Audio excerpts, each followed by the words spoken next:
today today we will do the numerical on flow through nodules. This is the numerical that can be read out on the blackboard or whiteboard. The estimate the rate of flow of steam. This is estimate the rate of flow of steam for a steam turbine. For a steam turbine rate of flow of steam निकालना है हमें. Which using convergent nozzle. Nozzle जो use कर रहे हैं वो convergent nozzle है. And the expansion of steam with isentropic. Isentropic expansion होगा. Total area of nozzle at exit is 30 centimeter square. Area दिया हुआ है total area at exit. Total area at exit दिया हुआ है. The exit pressure is 4 bar. Exit pressure is 4 bar. This is given as 4 bar. And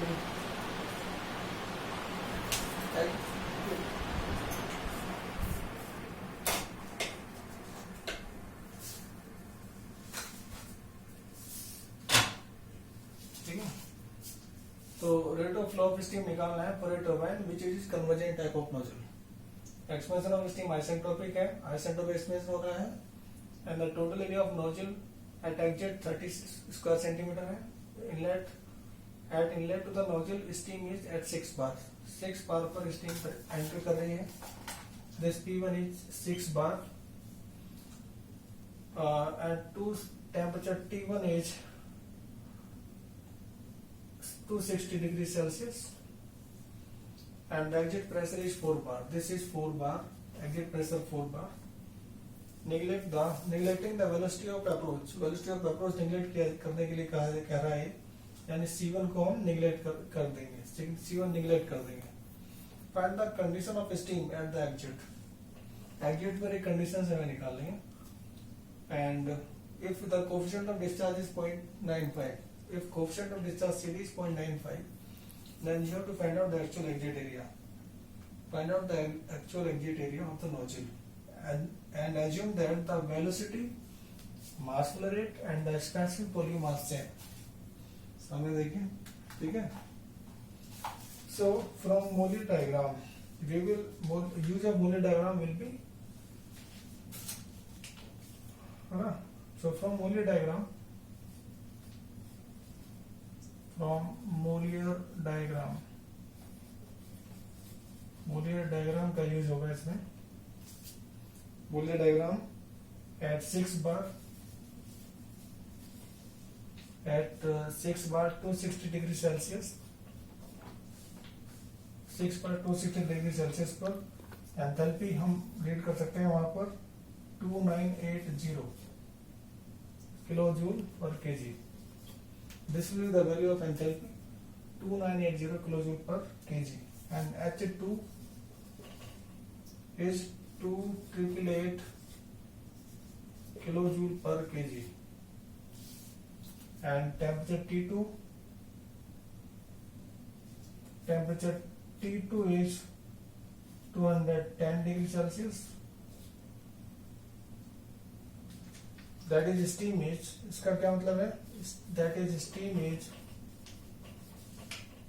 superated.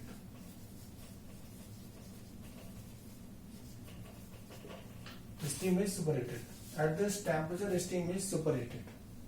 And a temperature going beyond 100, steam is said to be superated. And steam superheat होगी.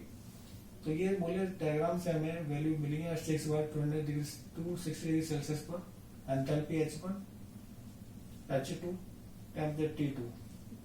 इसका इससे पता चलेगा कि ये यहाँ पर डायनेमिक एक्सप्रेशन नहीं निकालना है. स्टीम ड्राई सैचुरेटेड है. We know that velocity we know for steam nozzles. Velocity at exit C2 is 44.72 under root H1 minus H2. 44.72 under root H1 minus H2. ये वेलोसिटी होती है स्टीम नोजल्स के लिए. और यहाँ पर ये वैल्यू H1 और H2 की रखिए. H1 और H2 की वैल्यू रखिए तो यहाँ पर आपको ये वैल्यू मिल जाएगी 428.93. ठीक है. H1 आपके पास है, ये H1 है, ये H2 की वैल्यू दी पहले निकाल चुके हम. तो ये वेलोसिटी C2, ये वेलोसिटी C2 हमने ये निकाल ली at exit. Now from steam table, from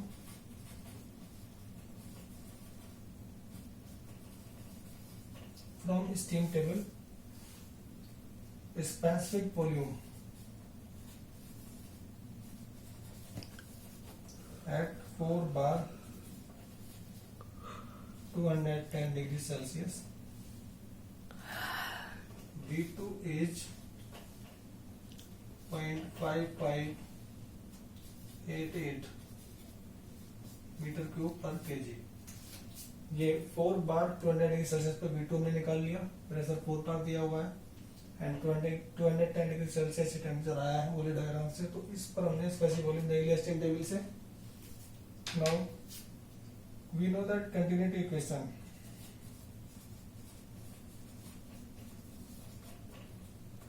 this is from continuity equation, m dot a equal to a2 c2 upon v2. This is continuity equation. From this continuity equation, m dot equal to a2 c2 upon v2, area m dot निकाल लीजिए पहले तो आप। Area दिया हुआ है 30 centimetre square, तो 30 minus 4 square centimetre square metre हो जाएगा।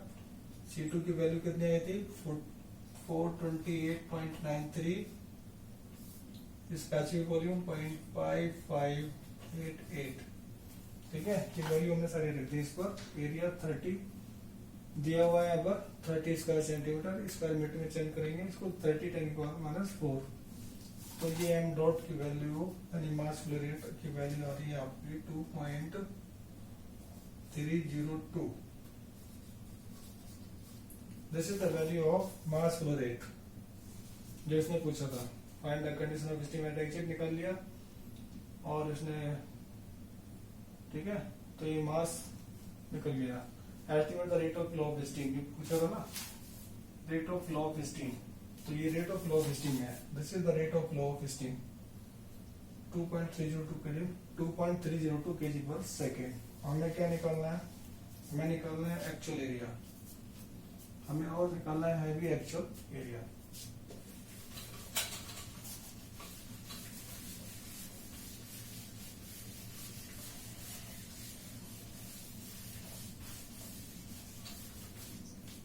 देखिए एक्चुअल एरिया भी निकलेगा, since coefficient of discharge C2 is given as 0.95, actual area of the nozzle, therefore actual area of the nozzle A2 actual will be 30 divided by CD। 30 क्या है, the area at the exit, area at the exit, तो 30 divided by 0.95, ये कितना आ रहा है, this is coming 30.61 centimetre square. This is actual area, this is rate of flow of steam m dot.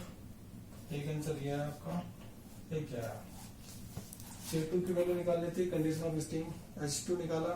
तो ये सारी की कंडीशन ऑफ स्टीम का मतलब क्या है, एग्जिट पर क्या प्रेशर है, क्या वेलोसिटी है, क्या एरिया है, ये सारी चीजें निकालनी होती है कंडीशन ऑफ स्टीम में। तो इस तरीके से न्यूमेरिकल आप इस तरह के कर सकते हैं।